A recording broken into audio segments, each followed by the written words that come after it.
we have made it very clear in our policy that South Africa is a country of many races.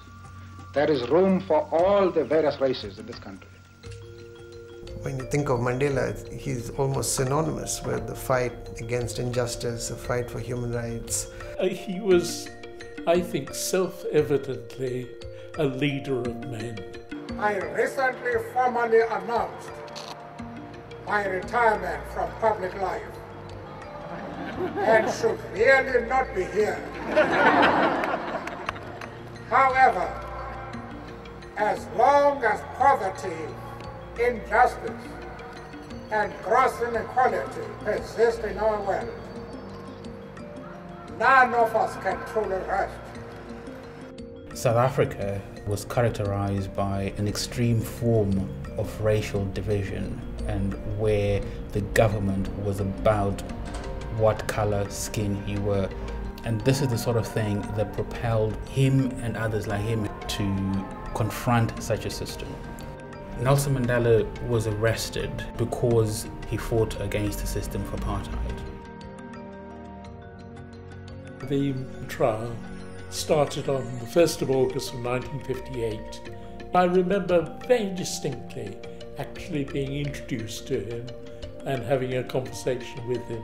He had a very appealing face, and when he spoke to you, you felt the most important person at that moment was yourself and not him.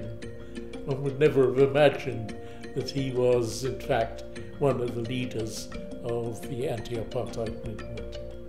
The police were hunting for him at the time, but African nationalists had arranged for me to meet him at his hideout. He is still underground. This is Mandela's first television interview.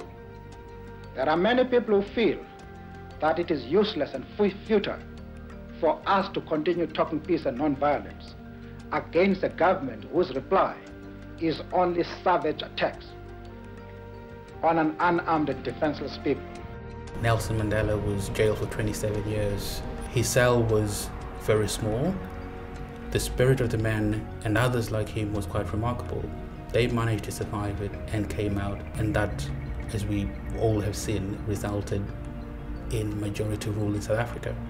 I stand here before you as a humble servant of you, the people.